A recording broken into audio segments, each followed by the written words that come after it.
nossa aula, nosso tema de hoje é insuficiência cardíaca na atenção primária.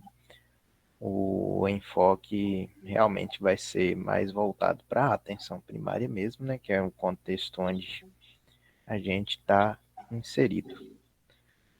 Então, vamos começar contextualizando e conceituando, né, alguns pontos importantes. Então, primeira coisa é a definição geral, né, abrangente.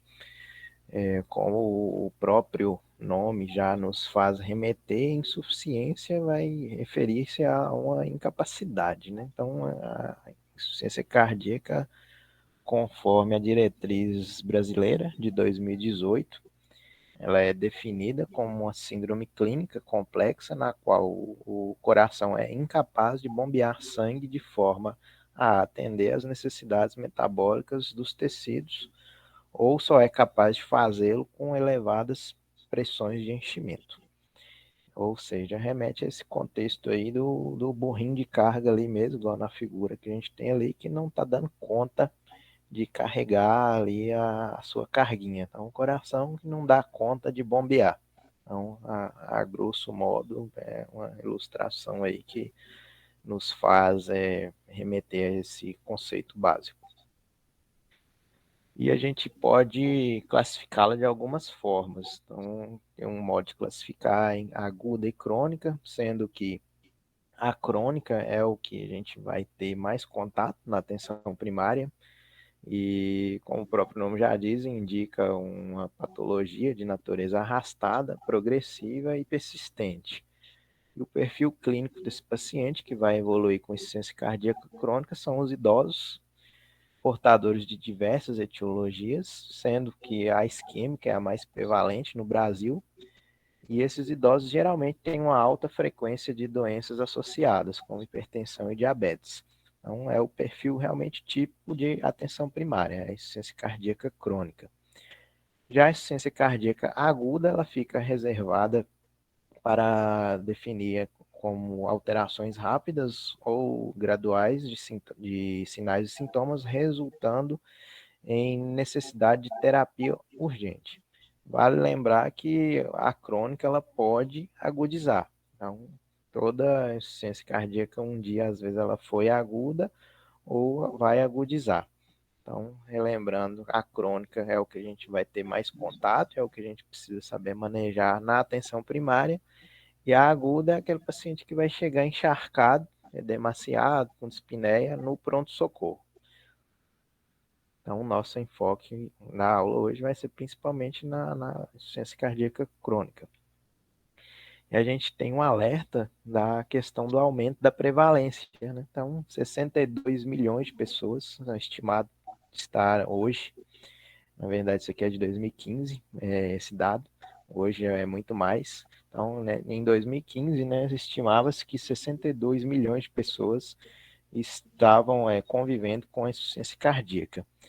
E alguns fatores que estão relacionados com isso aí, o envelhecimento da população, o aumento da prevalência dos fatores de risco e a melhora na sobrevida dos pacientes pós-infarto do miocárdio. Então, com as terapias aí de suporte pós-infarto, esses pacientes têm sobrevivido e têm sobrevivido cada vez mais tempo. Então, a gente já começou a falar ali um pouco de etiologias, a gente vai falar de novo mais para frente, mas a principal no mundo, e aqui no Brasil não é diferente, é a isquêmica, seguida de perto pela hipertensiva. Tem esse dado ali também, que é também da diretriz europeia de 2014, que diz que uma pessoa com 40 anos tinha uma chance ali de 1 em 5 em desenvolver insuficiência cardíaca. Então, 20%, né? Então, 20% das pessoas após 40 anos têm risco elevado de desenvolver insuficiência cardíaca no futuro. E ele coloca também nesse mesmo consenso europeu de 2014 que é um elevado número de hospitalizações devido à insuficiência cardíaca, em torno aí de 1 milhão de hospitalizações anualmente lá na Europa devido à insuficiência cardíaca.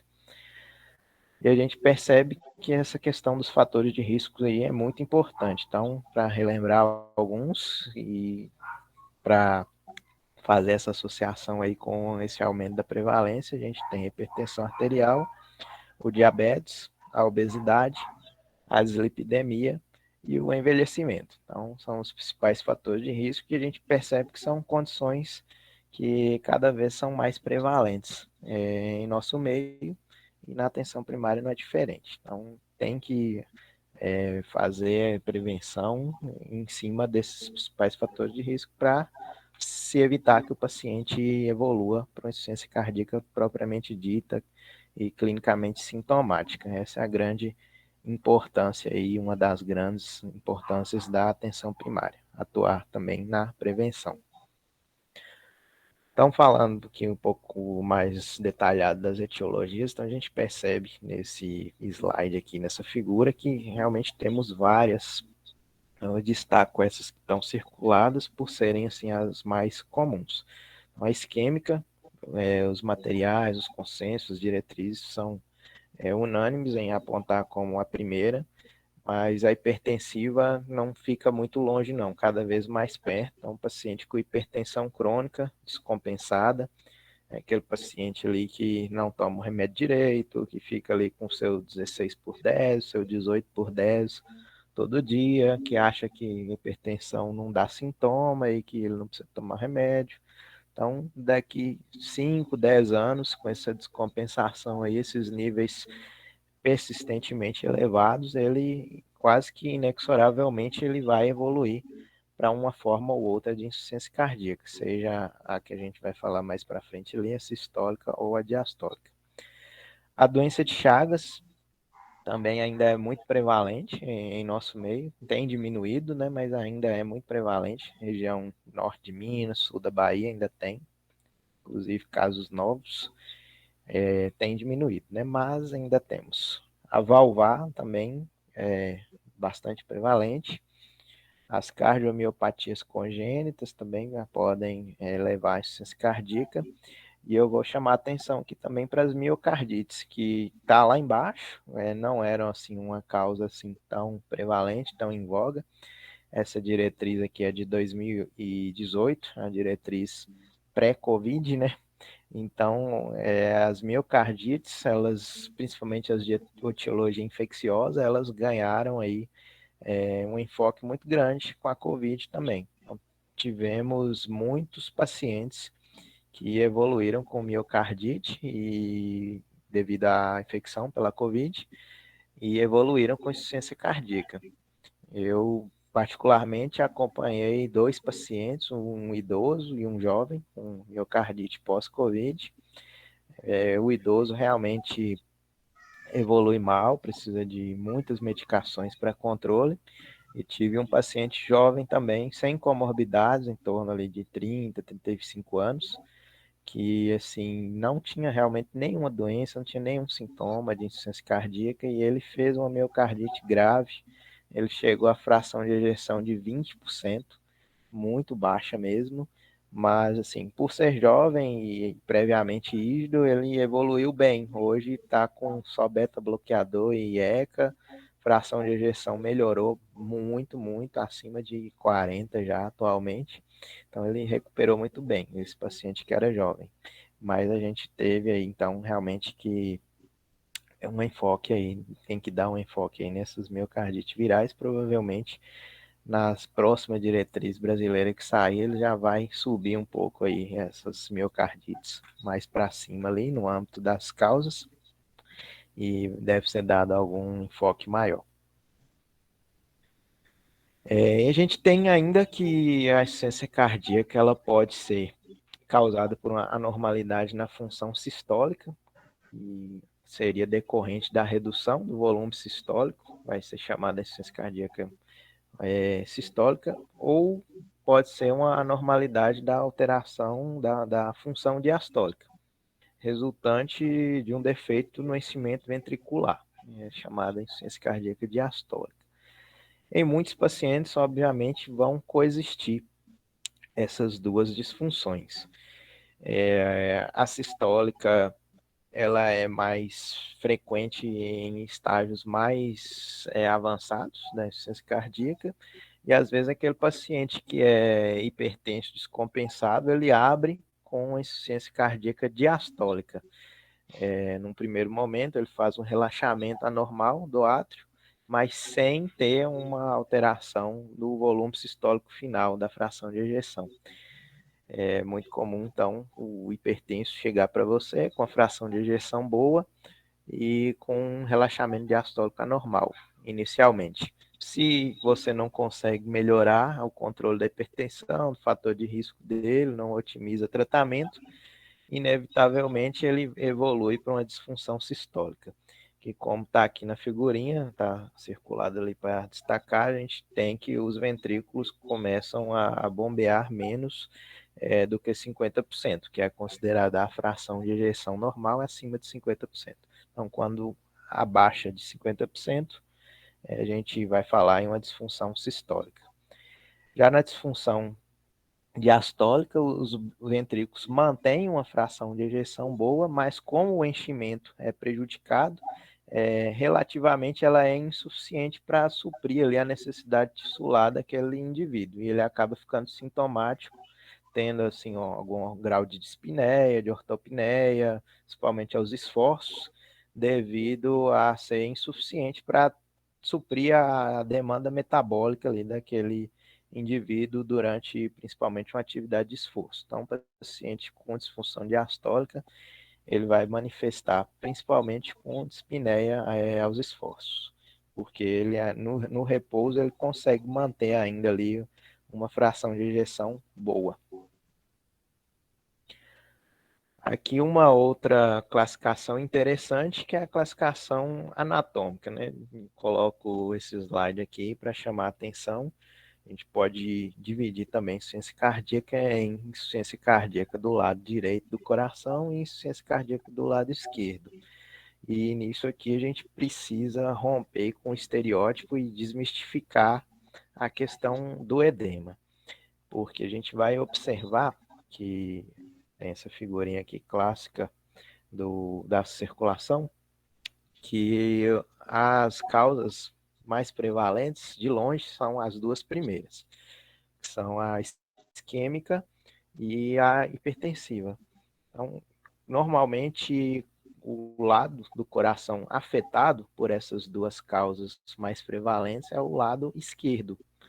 Então, assim, inicialmente, de um modo geral, a insuficiência cardíaca, se a gente for fazer essa análise anatômica e fisiopatológica, a grande maioria delas vai iniciar-se como uma insuficiência cardíaca esquerda.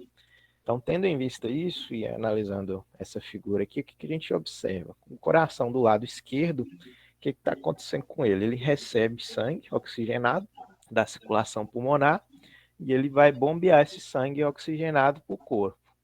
Se esse lado esquerdo está ruim, está insuficiente, está ficando incapaz de bombear o sangue, o que vai acontecer com esse paciente com insuficiência cardíaca esquerda? O sangue que está chegando do pulmão, ele não está dando conta de bombear. Então, como ele começa a fazer uma hipertensão pulmonar. Então, se ele começa a fazer uma hipertensão pulmonar, esse paciente ele vai manifestar com o quê? Com dispneia. E se ele não está dando conta de bombear para o corpo, ele não está conseguindo oxigenar os tecidos. Então, esse paciente, no esforço, ele vai sentir-se cansado, ele vai ter uma dispneia aos esforços, ele vai ter uma fraqueza muscular, ele não vai conseguir fazer exercício físico. Então, a insuficiência cardíaca esquerda, que é a mais comum, a gente observa que o que o paciente vai manifestar primeiro? Dispneia e cansaço. Então, edema é na insuficiência cardíaca direita, que não é a mais comum, que é no estágio final, o que vai acontecer? A insuficiência cardíaca esquerda, ela vai acabar sobrecarregando o lado direito do coração também, pelas pressões de enchimento aí do próprio leito circulatório. Então, uma insuficiência cardíaca esquerda, ela é a principal causa da insuficiência cardíaca direita. Então, aquele paciente que chega para a gente com edema é um paciente que tem já o acometimento do ventrículo direito, ou simultaneamente, ou por alguma etiologia que primariamente afetou o ventrículo direito. Ele pode infartar o ventrículo direito, por exemplo, de cara? Pode, mas é muito mais raro. Os infartos geralmente acometem lado esquerdo do coração. Infarto de VD é bem mais raro do que infarto de VE. Então, assim, só para aquela questão que eu disse de desmistificar o edema é nesse sentido, porque principalmente na atenção primária, que a gente tem que priorizar para o diagnóstico precoce, por prevenção, esse paciente ali que chega para nós hipertenso descontrolado, ele vai fazer insuficiência cardíaca primeiramente esquerda.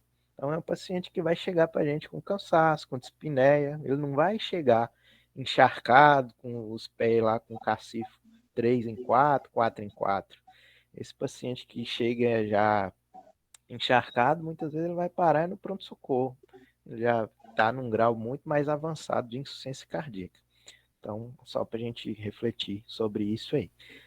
Então, na síndrome da insuficiência cardíaca esquerda, devido à falha aí do ventrículo esquerdo, o paciente vai ter congestão pulmonar, vai ter dispneia aos esforços, vai ter ortopneia, que na hora que ele deita, ele sente mal pela dificuldade mesmo de ventilação pulmonar, e ele precisa levar a cabeceira.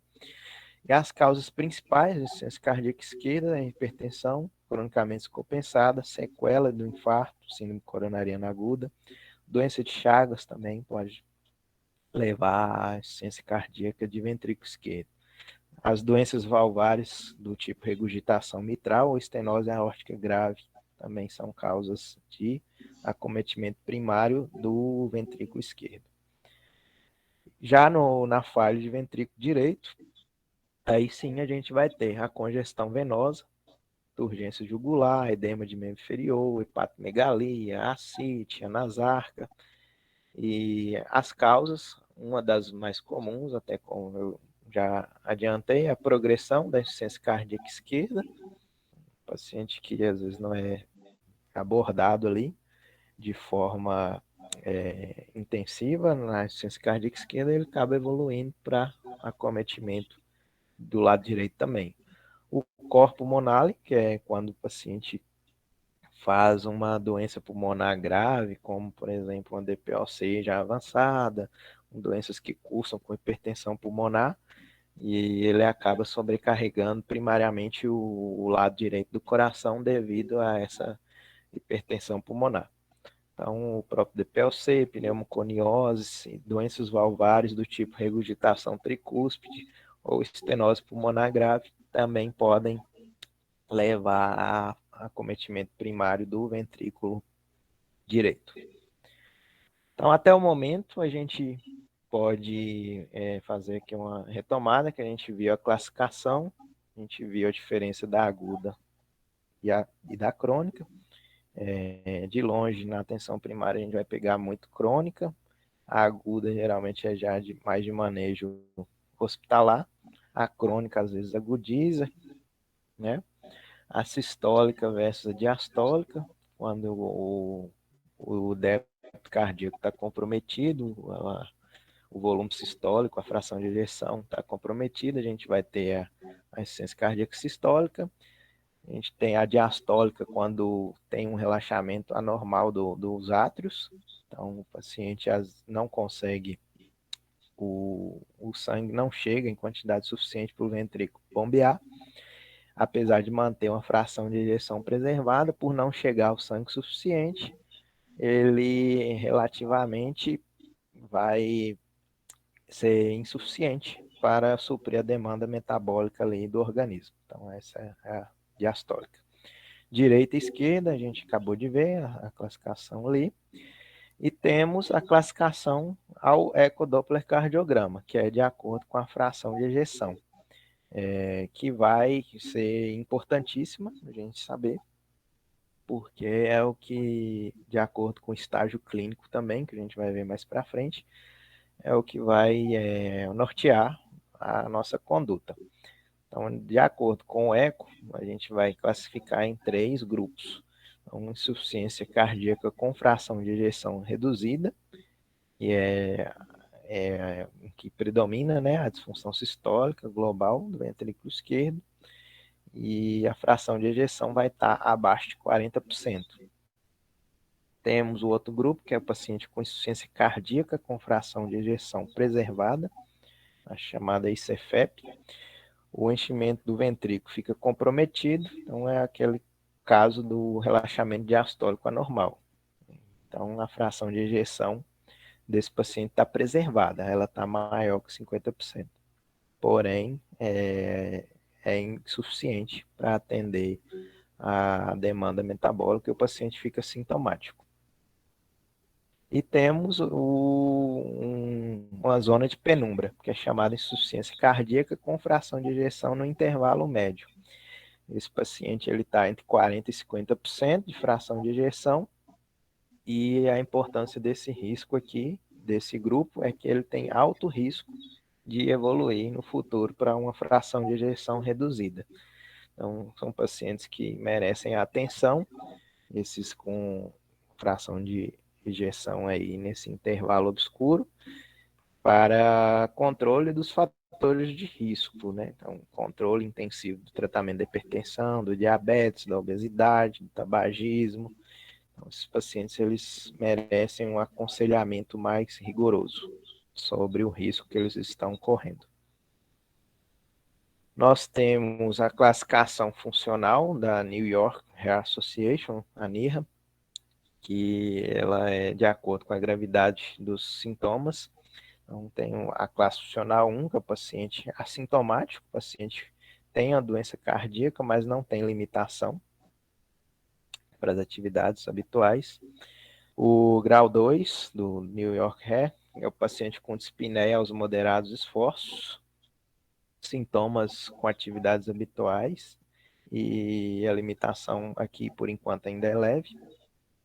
A classe funcional 3, a dispneia já surge aos pequenos esforços, são sintomas com atividades menos intensas que as habituais, e a limitação aqui já é mais severa. E o grau 4, que é o último grau, paciente com dispneia em repouso, sintomas com qualquer tipo de atividade e, obviamente, ao repouso. A gente tem ali os percentuais de mortalidade também de cada um. A gente percebe ali que na insuficiência cardíaca grau 4, 50% a 60% de mortalidade. Inclusive, é considerado uma doença incapacitante quando chega em grau 4, só um adendo aí, o paciente tem direito, inclusive, à aposentadoria por invalidez, quando ele chega nesse grau 4 aí. E a classificação por estágios, que é da American Heart Association e do Colégio Americano de Cardiologia, que é de acordo com a progressão da doença. Essa aqui também é muito importante, porque vai ditar ali os algoritmos de tratamento. Então, estágio A, o paciente com risco para insuficiência cardíaca, porém ele não tem ainda doença estrutural no coração, tem fatores de risco. O estágio B, o paciente já tem alguma alteração cardíaca estrutural, porém ele ainda não tem sintomas de insuficiência cardíaca. O estágio C, o paciente tem a doença cardíaca e já tem sintomas de insuficiência cardíaca, mas geralmente ele vai estar ali até o NYHA 3, 2 ou 3. E o grau D é o paciente com sintomas refratários ao tratamento clínico, e ele já é um paciente que requer um acompanhamento aí mais complexo e especializado. É o paciente que, se a gente fizer uma correlação com o NYHA, ele vai estar no NYHA 4. Para se fazer o diagnóstico, a gente vai lançar a mão de história e exame clínico. Então, a gente tem alguns sinais e sintomas típicos e outros não tão típicos e menos específicos. Os típicos a gente tem como falta de ar, dispneia, a ortopneia, dispneia paroxística noturna, fadiga, cansaço, intolerância ao exercício. Nos sinais mais específicos, pressão venosa jugular elevada, refluxo hepatojugular, terceira bolha cardíaca, o ictus desviado para a esquerda, impulso apical desviado. Nos menos típicos, tosse noturna, ganho de peso, dor abdominal, perda de apetite, perda de peso, noctúria, oligúria. Nos sinais menos específicos, crepitações, taquicardia, hepatomegalia, ascite, extremidades frias e edema periférico. Temos o score de Framingham para diagnóstico de insuficiência cardíaca, que ele traz critérios maiores e menores, que também podem ajudar, mas normalmente são critérios assim mais para meio acadêmico, para fins de projeto de pesquisa, não são assim às vezes tão validados na prática. Na prática a gente vai ver ali que tendo sinais e sintomas típicos no exame físico, tendo os fatores de risco para desenvolver insuficiência cardíaca, a gente vai solicitar um ecocardiograma e fechar esse diagnóstico. Mas tem também esses scores aí, como o de Framingham. Eu não vou me ater aqui a todos esses critérios que ele está citando ali, mas para o diagnóstico ele coloca que precisa dois maiores e um menor ou presença de dois menores. Depois vocês dão uma olhada aí por curiosidade nesses critérios aí. O eletro ele pode ser útil para evidenciar sinais de cardiopatia estrutural, como hipertrofia ventricular esquerda, isquemia miocárdica, área de fibrose, distúrbio de condução atroventricular, bradicardias ou taquiarritmias. Então, nesse exemplo aqui da figura, a gente vai perceber ali um paciente com sobrecarga ventricular esquerda. A gente for calcular o índice ali de Sokolov dele, que é um dos índices para sobrecarga ventricular esquerda, somando-se a onda S de V1 com a R de V5 ou V6, qual for maior das duas, dá acima de 35 milímetros de amplitude. Então, nesse paciente aqui vai dar muito mais do que 35. Só a S de V1 dele ali tem 25 quadrinhos. A R de V5 ali, que é a maior, já tem ali pelo menos uns 30 com 25, já extrapolou aí 55, passou aí muito os 35 milímetros. Então é um eletro aí para exemplificar hipertrofia ventricular esquerda. Outra coisa que a gente pode perceber com alguma frequência é o paciente que já infartou, ele vai ter onda Q patológica, que é aquela onda Q enlarguecida e ou profunda. Então, o paciente já infartou, a gente vai ver esse sinal de isquemia crônica no eletro. Raio-x de tórax, ele pode ser útil para evidenciar aumento de câmara cardíaca, bem como sinais de congestão pulmonar, derrame pleural e o aumento de trama vascular perihilar. Então, aqui a gente tem uma figura ali bem clássica de uma cardiomegalia ali gigantesca, aumento marcante de índice cardio torácico. E chegamos no eco, que dentro dos exames aí é o padrão ouro, exame de imagem de escolha para o diagnóstico e também é útil para o segmento dos pacientes com suspeita de insuficiência cardíaca. Ele vai permitir a avaliação da função ventricular sistólica, tanto do lado direito quanto do lado esquerdo do paciente. Vai avaliar também a função diastólica, as espessuras das paredes, o tamanho das cavidades, a função das válvulas e vai fazer uma estimativa hemodinâmica não invasiva dessa fração de ejeção e bem como de alguma doença do pericárdio que possa estar presente também. Então é um exame realmente mais importante e padrão ouro ao se falar de insuficiência cardíaca. Então ele é um ultrassom, na verdade, né, com Doppler do coração. Ele consegue medir aí a velocidade dos fluxos devido a ter o componente aí do Doppler. Além disso, além do papel no diagnóstico, ele também é útil no segmento, então ele pode ser repetido nos pacientes com mudança significativa do estado clínico, paciente que está descompensado ou paciente que está piorando. E também ele deve ser realizado a cada 3 a 6 meses após início de tratamento para avaliar a melhora, a avaliação do remodelamento reverso e estratificar o prognóstico desse paciente, que esse paciente ele tem uma melhora ali nesses 3 a 6 meses de instituído o tratamento, então ele tem um prognóstico realmente muito bom, como foi aquele caso que eu citei para vocês lá no exemplo da miocardite. O paciente fez uma fração de ejeção em torno de 20, 25% pós-Covid, e ele foi otimizado o tratamento, na verdade iniciado, porque ele não tinha nenhuma doença de base, ele não usava nenhuma droga cardioprotetora e ele evoluiu muito bem. Hoje tem fração de ejeção normal já. Ainda dentro do diagnóstico, cada vez mais em voga também estão os peptídeos natriuréticos. Eles são biomarcadores da insuficiência cardíaca. Então, a gente tem o BNP e o ProBNP. O inconveniente deles é que não estão disponíveis no SUS, mas já estão mais acessíveis em termos de preço também, barateou bastante, realmente era mais caro, mas estão mais acessíveis hoje em dia. Eles têm já um papel diagnóstico bem estabelecido para fechar, né, diagnóstico, tanto no paciente como na emergência, quanto nos pacientes com insuficiência cardíaca crônica no ambulatório.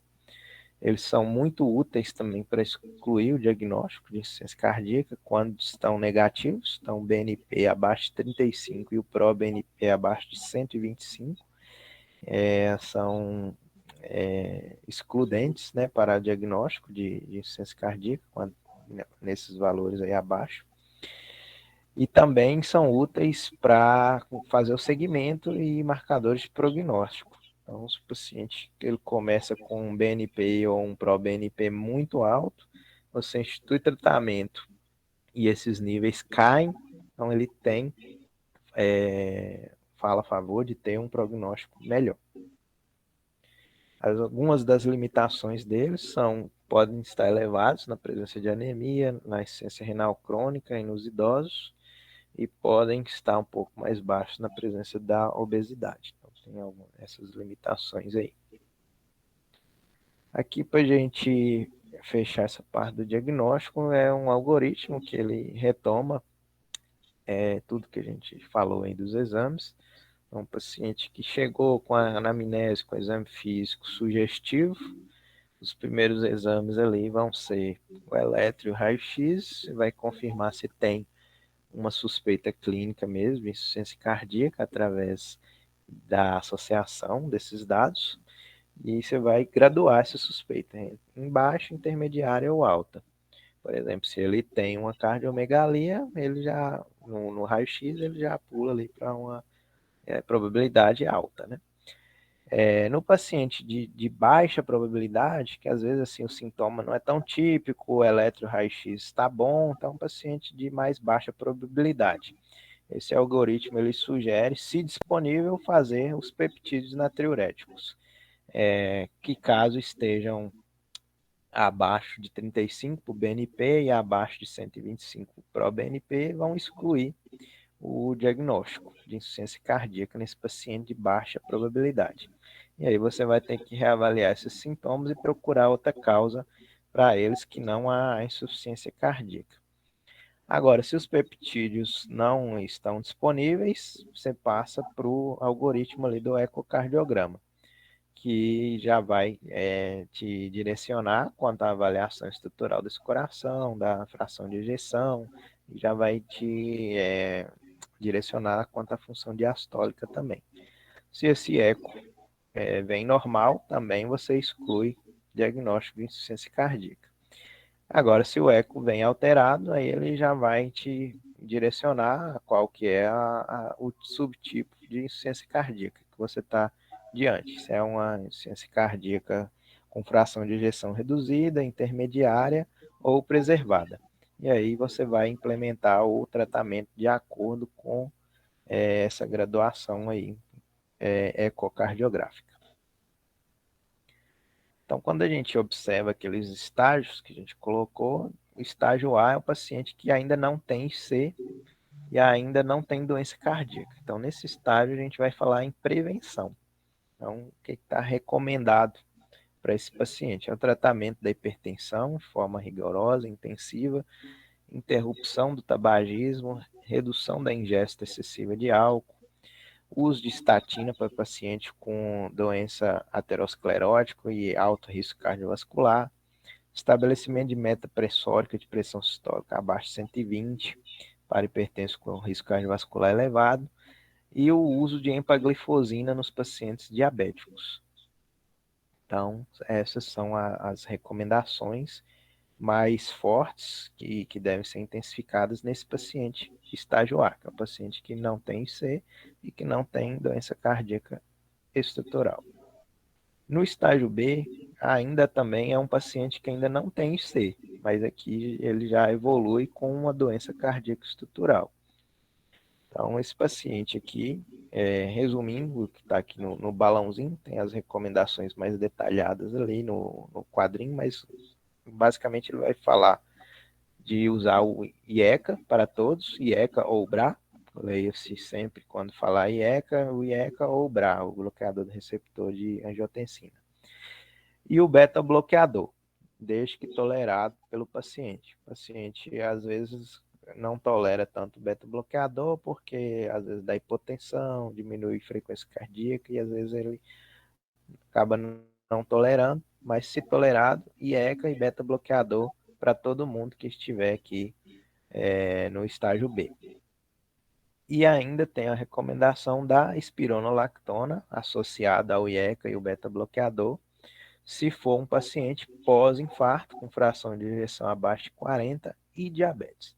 Então, esse paciente que se enquadra aí pós-IAM, fração de ejeção reduzida e diabetes, além do IECA e beta-bloqueador, ele já recebe a terapia tripla. Tratamento não farmacológico, antes da gente passar ali para a terapia tripla, para os tratamentos dos estágios mais avançados. Atividade física aeróbica, está recomendado para todo mundo, NIRA 2 e 3. O 4, obviamente, ele não vai conseguir fazer atividade física, né? Porque ele tem dispneia ao repouso. Então, desde que ele não seja NIRA 4, atividade física aeróbica está recomendada para todos os pacientes. E deve ser feito progressão da intensidade a cada 2, 3 semanas dessa atividade física. Então, o paciente não deve ficar também estagnado ali. Por exemplo, um NIRA 3, ele começa ali dando conta de fazer uma caminhada leve de 10 minutos. Com 2 a 3 semanas, obviamente, se ele está clinicamente bem, ele precisa aumentar aos pouquinhos, em torno ali de 25 a 30%, a intensidade dessa caminhada. Então, ele precisa passar ali para 12, 13 minutos, por exemplo. Essa intensidade esse tempo, né, e ou intensidade da atividade física. A restrição de consumo de água e sal, restrição hidrossalina, ela está recomendada só nos pacientes com sinais, sintomas de congestão e em classe funcional avançada, 3 e 4. Paciente classe 1, 2, ele não precisa ainda de ter essa restrição rigorosa de ingesta hidrossalina. Também está recomendado no paciente com hospitalização recente devido à descompensação e, como eu disse, não está indicado em paciente estável de classe funcional 1 e 2. E a redução de peso é importante, sobretudo no paciente obeso com IMC acima de 35. Então, dieta mais rigorosa e redução de peso para esse paciente de IMC acima de 35. Tratamento farmacológico da IC, propriamente dita, sintomática, com fração de ejeção reduzida. Então, esse paciente, a base do tratamento dele é a terapia tripla, que é o IECA ou BRA, mais o beta-bloqueador, mais a espironolactona. E esse paciente, ele precisa ser, após introduzida essa terapia tripla, reavaliado a cada 3 a 6 meses. Na prática, a gente vai ver ali um algoritmozinho no final de como que a gente faz para introduzir essa terapia tripla. Mas, além disso, esse paciente com fração de ejeção reduzida, ele tem algumas outras particularidades que a gente deve levar em conta e adicionar algumas outras drogas de acordo com essas especificidades, que são elas as principais. Paciente com fração de ejeção abaixo de 45 e fibrilação atrial, ele é candidato a, se não estiver compensando com a terapia tripla, adicionar o esquema de digoxina.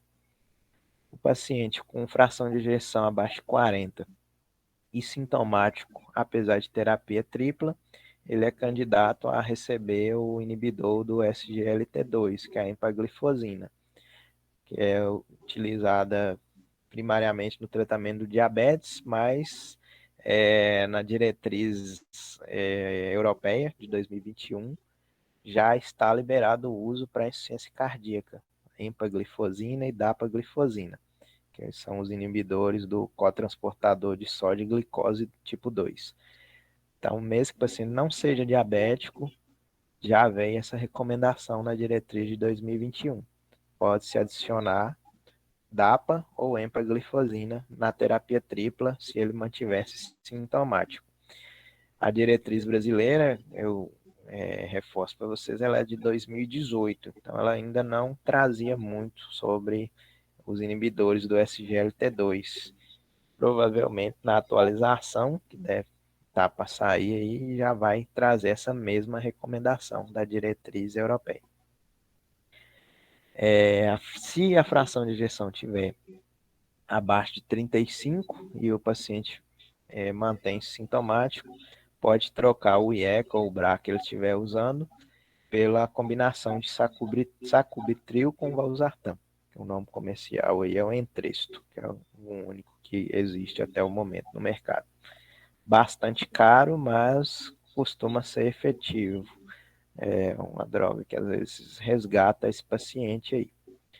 Se a fração de ejeção estiver abaixo de 35 e esse paciente for afrodescendente e, obviamente, mantiver-se sintomático, pode-se considerar adicionar nitrato e hidralazina. Se a fração de ejeção estiver abaixo de 35 e um paciente mantém uma frequência cardíaca alta, acima de 70, pode-se adicionar a ivabradina, que é uma droga cronotrópica negativa por inibição direta do nó sinoatrial. Então tem essas outras particularidades aí, que muitas vezes, às vezes, nem são manejadas na atenção primária, essas que eu ressaltei aqui, que são às vezes mais específicas, mas pelo menos o basicão ali da terapia tripla, a gente não pode deixar passar, não podemos comer mosca aí na terapia tripla. Tem a questão dos diuréticos, que podem ser usados no alívio da congestão, porém, ressalta-se que eles não melhoram o perfil de mortalidade. Assim sendo, eles devem ser usados pelo menor tempo possível e, caso não seja possível descontinuar, isso aqui vai acontecer principalmente naquele paciente NIRA 4, que ele não vai tolerar ficar sem diurético, manter na menor dose possível. Então, guardem isso aí ao tratar da insuficiência cardíaca. Não precisa ter medo de tentar tirar diurético desses pacientes. Diurético não previne morbimortalidade, não previne que esse paciente vá agudizar. Pode tirar sem medo, tentar fazer desmame, obviamente. Não é tirar de uma vez, mas os estudos são muito claros quanto a isso. Diurético não melhora desfecho em insuficiência cardíaca. Ele alivia sintoma, ele alivia congestão, ele alivia edema, mas não melhora o desfecho final do paciente. No paciente que tem o grupo ali de insuficiência cardíaca com fração de ejeção preservada, a ICFEP, hoje em dia cada vez é dado mais ênfase nesse grupo de paciente, mas até então as evidências não são tão fortes em relação a um tratamento específico para esse grupo de pacientes com ICFEP, apesar de ser um grupo cada vez mais estudado e tem saído muita coisa nova sobre eles. Mas o que a gente tem de concreto até o momento é que as recomendações baseiam-se no alívio dos sintomas com diuréticos e o rastreio e tratamento intensivo e otimizado das comorbidades, principalmente hipertensão e diabetes, que são as mais comumente presentes. Então tem que intensificar muito o tratamento aí, controle rigoroso de pressão e da glicemia nesse paciente com a ICFEP, insuficiência cardíaca de fração de ejeção preservada. E aí, já para concluir aqui, já chegamos quase que no final, como fazer isso na prática, né? Como iniciar esse tratamento, como que faz essa terapia tripla ali que a gente viu, E se a gente pegar um paciente muito sintomático, às vezes chega no PSF também, paciente muito sintomático ou muito edemaciado. Como que a gente vai fazer? A gente viu que tem as 3 drogas principais, que é o IECA ou o BRA, o beta-bloqueador e a espironolactona. Então, o carro-chefe aí. Mas, muitas vezes, esse paciente chega muito congesto e ele vai requerer diurético. Então, sim, primeiro passo, controlar bem a pressão, introduzir, caso o paciente não utilizar, ou otimizar a dose do IECA-BRA. Esse é o primeiro ponto que você vai fazer. Você vai precisar melhorar o sintoma, caso estejam presentes, né, uma congestão importante, um edema importante. Esse paciente, apesar de que a gente viu lá que o diurético não é primeira linha, mas você precisa tirar ele do sintoma. Então, muitas vezes você vai precisar lançar a mão da boa e velha furosemida, sim, principalmente nesse momento inicial aqui. Então, feito isso, você melhorou o seu paciente, você vai para o passo 2, que é introduzir a segunda droga da terapia tripla, que é o beta-bloqueador. Então, começar com dose baixa e explicar que às vezes nos primeiros dias ele vai se sentir pior, porque o beta-bloqueador ele vai diminuir a frequência cardíaca e às vezes com isso, no primeiro momento, o paciente fica mais sintomático. Então, para iniciar, tem que iniciar com dose baixa e ir tateando e explicar sobre esses primeiros dias. Porque a longo prazo, qual que é o grande benefício do beta-bloqueador? É melhorar a força de contração. Vai ter um efeito inotrópico positivo a longo prazo por agir no remodelamento cardíaco. Então, no primeiro momento, por diminuir um pouco a frequência, às vezes o paciente piora. Mas no segundo momento e a longo prazo, ele vai melhorar pela redução do remodelamento cardíaco e por aumento da força de contração do ventrículo. E no segundo momento também, esse aumento, essa diminuição inicial da frequência, ela é boa, ela é benéfica, porque vai diminuir a demanda de oxigênio para o próprio coração, com a diminuição da frequência. Mais para frente também ela vai ser benéfica para o paciente, apesar de que, num primeiro momento, ele pode piorar dos seus sintomas. Então tem que deixar isso bem claro para o paciente, porque senão ele fala que não vai querer usar porque o remédio piorou. Então, esse paciente está ali no estável, entre aspas, no seu grau funcional ali, NIRA 2 a 4, com doses otimizadas. Aí sim você vai introduzir a terceira droga da terapia tripla, que é a espironolactona. Vai otimizar a sua dose e aí nesse momento aqui você vai tentar tirar ou pelo menos reduzir a furosemida. Na grande maioria das vezes você vai conseguir tirar. E isso aí, somando tudo isso aí, vai melhorar a adesão do seu paciente, você fazendo essa estratégia. E num quarto momento, seria aqueles adicionais, aquelas drogas ali mais específicas de acordo com a condição clínica do seu paciente. Então, otimizar doses, avaliar, introduzir o inibidor do SGLT2, nitrato, hidralazina, conforme aquelas particularidades que a gente colocou no slide anterior.